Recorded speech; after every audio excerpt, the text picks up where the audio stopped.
Hi, this is Beer Grilled Skinny. Welcome back, or welcome to if it's your first time. It's a podcast about a mother-daughter team embracing the random. You'll have to listen to earlier episodes to understand why we call it Beer Grilled Skinny, but there is a reason, and I hope you enjoy it. All right, I'm Lorianne, the daughter, and Justine is the mom. That's right. Pleased to be the mom. And as long as we're talking about the mom, let's talk about when I first came out on to planet Earth. World War II was just over, and my mom decided that she was going to do delivery at home.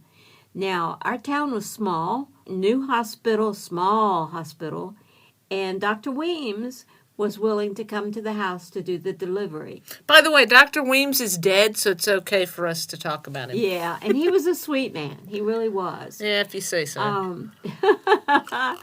And he came by, checked on Mom, and said, she's not ready to deliver. I'll be back. And started to head out. My dad took his rifle down off of the wall and said, you're not going anywhere. And so he stayed. Fancy that. And we laugh, but I'm not sure either of you would have lived if he had left. He was making the wrong decision. It's hard to know. It's not hard to know. Well, he made his decisions. He was a doctor. Okay, I don't think doctors are the arbiter of everything. She was having a struggle. She was, and it did become difficult because... You have a big head? I have a big head. And and I was having a hard time getting here, and I don't know what they did, but I got here, and I'm fine. Well, as far as we know, I'm fine. I probably do. No, you are fine, but did they do a cesarean, or he just delivered you? He just delivered me. No, Mom didn't have a cesarean. But she didn't have any more kids either. Well, obviously, that was because it stressed. of Dad. I know it stressed him out a lot. Dad had thought, "Oh, how cool to have a table with 10 kids around it." He's like, got over that right away. Well, that's what he grew up with. I think it was like 6 kids. Oh, no, 10. It was 10? Yeah. And he thought she'd have 10? Yeah. And this did not work out. It reminds me of a friend of mine. I'm not going to mention names, but a friend of mine that has had 5 kids. And she was Catholic. So y'all aren't Catholic, so I'm not sure why your father was keen on having 10 kids. Well, but anyhow, she had 5 kids, and when her husband got the daughter that he wanted, so 4 of them are boys and 1 of them's a girl, and he got the daughter he wanted, and he's like, we're done because I do not want to lose you. Oh, I know. That's just too sweet. Isn't that sweet? He hides his sweetness, but it's there. Yes, it is. It is. We count blessings because there are some men that are just grand, and they don't want you to know that. Most men we know some grand. Men that are grand. Yeah. Most of them are grand. Yeah. I get tired of them getting vilified, but we're not getting into politics. We're talking about health. Yes. So then we move from your birth to my birth. Yes. And how that went. Yes. That was a little girl who had been 10 months in the womb and still wasn't ready to come out. That's right. And I was comfy in there. It was awesome. So when she decided to, she wanted to come out face first. Because I want to see where I'm going. And that was not going to do. So I had a cesarean. So picked her up. Okay, you're not telling that story right. You were in labor for 48 yes, I was. hours. I know. And they gave you no fluids? Yeah. They gave you nothing. Oh, would this be Dr. Weems? No, this was in Tulsa. And I had 2 doctors, an older one and a younger one. And the younger one conflated those. Okay. was out of town. And when he came back in, he said, get that woman into surgery. And, the older one did not disagree with him. I don't know how long he would have left me there if the younger one had not come back into town. And my dad was useless in this. He was. And to his credit, he wanted it resolved. He just didn't know. He didn't know what to do. And that, I can't even find fault with that. How do you know what to do when your wife is in, quote, labor, but the baby's not coming? Well, and he was like 23 at the time. Yeah. No. He was 24. I had you when I was 25. So, but, as picky I am, I know sometimes. I don't know if you're right, but okay. Yeah, he's 1 year younger than me. I know he's 1 year. You were born in 1970. I was born in 1945, 25 years. Yes, but I was born in March of 1970, and you were born in October of 1945. Do you really want to have this argument? No. You were 24, he was 23. Okay. Because I was born in March, Okay. and he was born in August, and you were born in October. Okay, all right. I'll give you that point. Oh, thank you so much. So, thinking about health care over time, because I love to look at how things have changed, I can remember when I was like preteen, had gone to the dentist, and I wanted to get braces. And the dentist said, I'm not going to put that burden on your parents. You don't need braces. Today, they would have slapped braces on me in a New York minute. And I didn't know you been, wanted braces. Oh, I did. I got crooked teeth. See these crooked ones? They don't look crooked to me. Well, they do. They did to me. I was a teenager. Or about Okay, to be a you've seen teenager. what my teeth looked like. Yeah, true. You were like, Donald Duck or something. So, anyhow, yeah.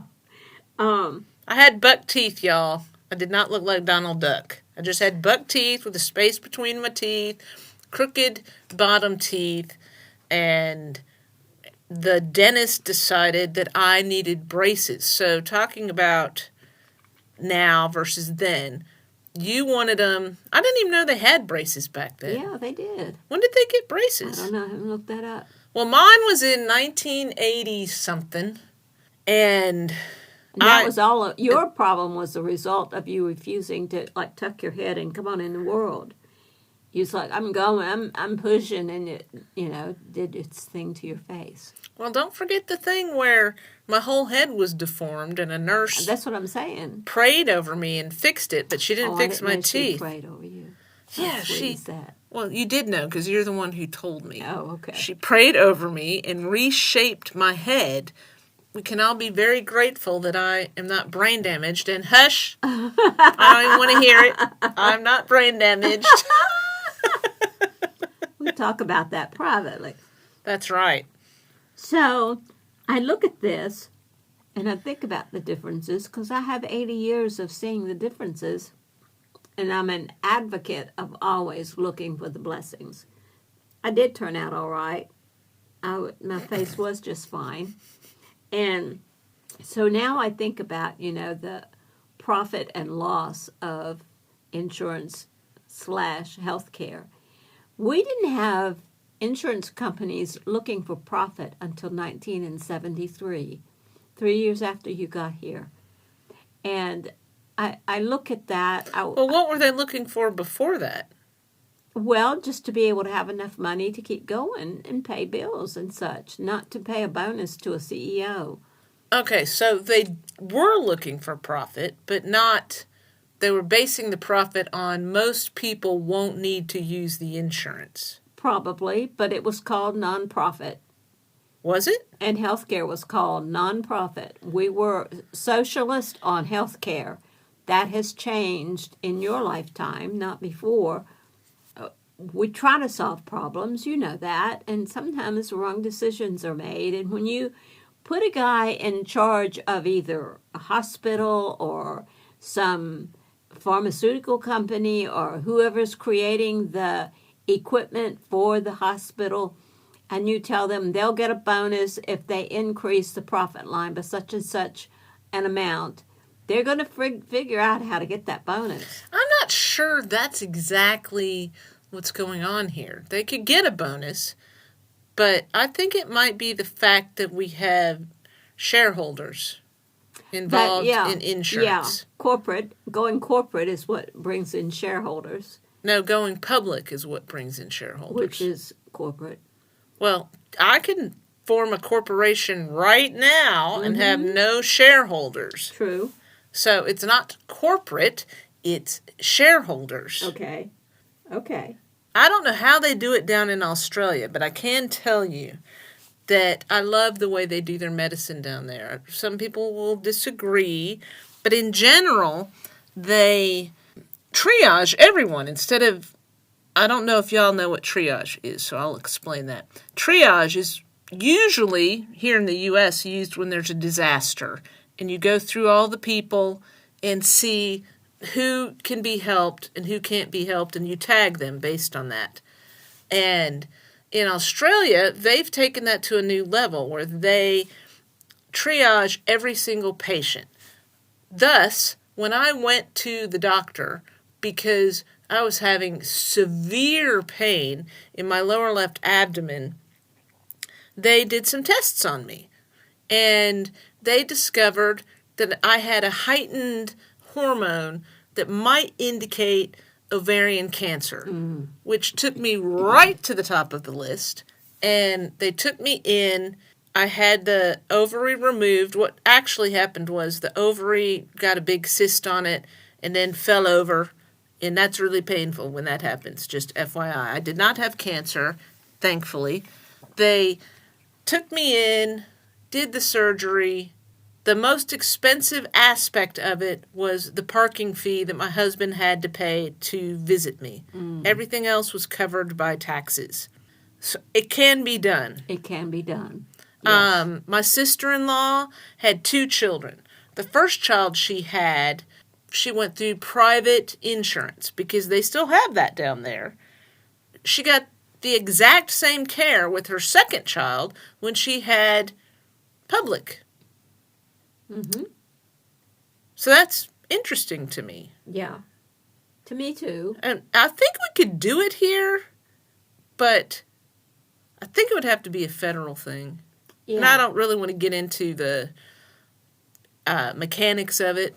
I haven't studied it enough.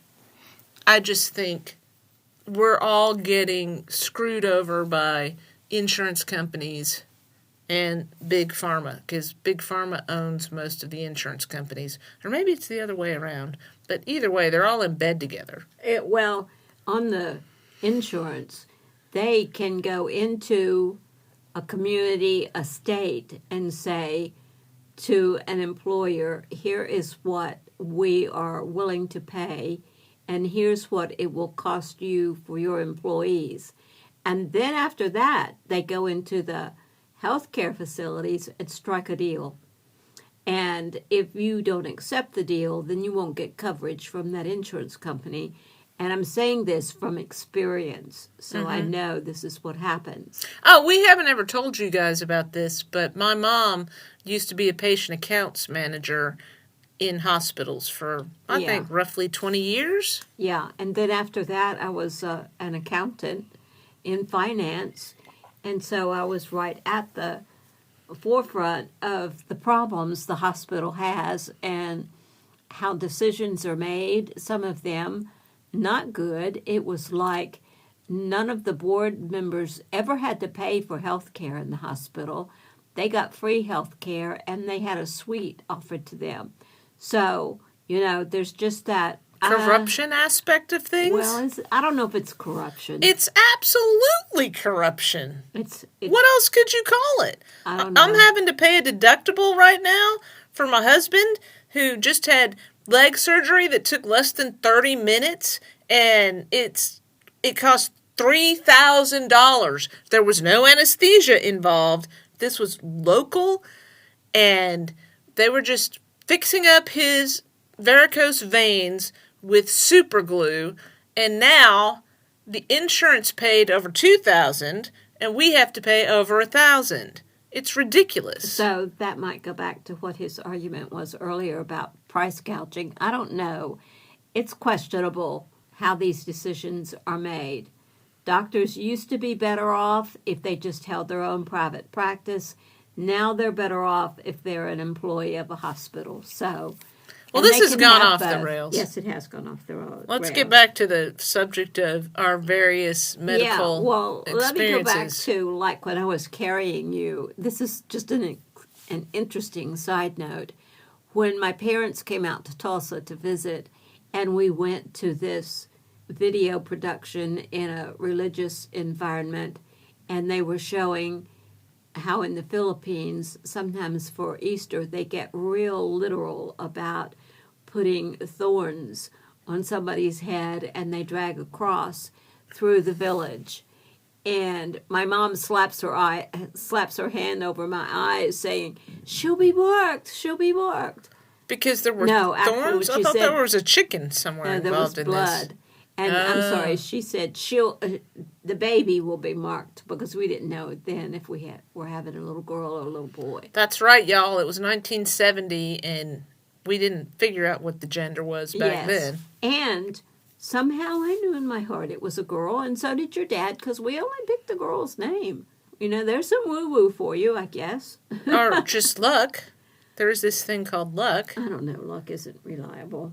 Well, neither is woo-woo. You So- got named after two men. Yeah, true. My dad and Uncle Jus, even though at this point I'm using my Hollywood name, so there's that. I wanted to be different. But tell the tale about when Dr. Weems came back in our life, Yes, Dr. Weems. who delivered me. He delivered you at the Insistence? point of a gun. Yes. And so here we are 35 years later. So he's really old now. And we happened to be in Waynesboro, and I had an ear infection. So Mom takes me to him because, I don't know, she wanted me to be tortured. I don't know No, I if trusted it's a... him. Well, I don't know why you trusted him. And he lived on the hill where your daddy's family was. Well, that makes all the difference in the world. We went in there, and he decided the way to fix my ear infection was to just dig down into my ear and get all this stuff out. It was one of the most painful experiences of my life. I hate that guy. Paw should have killed him right after you got born. I'm teasing. I think he should have retired sooner. That's all I'm saying. So we can also talk about when you came into the planet. Did we already look? We discussed part of that. Maybe we discussed all of it. Maybe we're finished with that story. We are finished with that Yeah. story, but we aren't finished with some of the medical experiences I've had recently. I've been doing a lot of research on what states have the best health care. I went through an experience here in North Carolina in which I had a ulcer. So I used to drink too much, and I stupidly made that announcement to the doctor. And after that, every problem I had, they just assumed I was still drinking, because doctors think if you're drinking, you're not going to stop drinking, and you're not going to be able to control drinking. And so then they blame everything on you. And that's what they did this time. Which means they don't dig deeper. They just automatically assume that's the issue. They do not. This is why I watch fantasy shows like Chicago Med Yeah. and The Resident, where they actually care, or House. I had this ulcer, and it was actually the fault of the doctors, because they kept telling me to take NSAIDs for the pain I was in. I was in incredible pain. Just so you know, when you're bleeding out, it's painful. Finally, I collapsed in the middle of the night. I stopped breathing. My husband had to resuscitate me. Bless his heart. I know. Panic. We called the hospital. They took me in. The hospital took my blood. The nurse comes back about 20 minutes later, pale. He looked like he was losing blood. And he was like, "We're going to have to redo your blood test." And they redid it, and they realized that I was down to a point where I should be dead. And this required them to do transfusions, and then finally an endoscopy where they found the ulcer. Then I got blamed for not following some sort of instruction. Like, I had a doctor literally lie and say that it was all my fault because I'm stubborn. Well, you know. I am stubborn, but it Yes, wasn't you are. my fault. I No, was it wasn't. actually, this one time in my life, I was going to the doctor regularly going, "Why am I in all this pain? What can you do to help me?" And they wait until I almost die. Yeah. And then this guy blames me, Yeah. which is why I will never have his help again. Yeah. And so you look at it, and he's like blaming you Yes, but does that alleviate you from doing something to help her? What are you going to do about the problem? Not much. Yeah. I recently ended up in the hospital again. Just so you guys know, I am struggling with breast implant illness, which has not been declared a real illness. We'll have to do a two-parter on this because I have had a lot of medical issues, and the medical industry is not as helpful as we would like it to be, and they like to blame the patient. Not only as we would like to be, but as it really could be. I know. Sometimes I feel like I should just fly down to Australia again because they were great down there. Yeah. This is specific to the U.S., or maybe it's specific to the state I'm in. North Carolina is rated number 25 in medical care. That's not a good rating. I don't know. I think about... Out of 50 states, it's rated 25. In my breast... I give that a D+. I haven't checked, Virginia. My breast cancer... If they had given me a clue to what chemotherapy, yes, I blank on words sometimes, chemotherapy was going to do to the rest of my life, I would have said, I do not want any chemotherapy. Our next option is, please tell me. Ironically, when I got breast cancer, the only option was cutting it out because the kind of cancer I got does not respond to chemotherapy. And how grateful am I for that? We all be so thankful for that. Yeah, so we look at these. Yes, I know today we're looking at some darkness in our healthcare system. I don't know what country has the best health care. You did have good care in Australia. Not all the time, but that one time I did. Yeah. So I have hearing loss because of their inability to diagnose fungus over swimmer's ear. Okay. All right. So there we go. It's a struggle all over the world. Yeah. We take our hits. We hope for the best.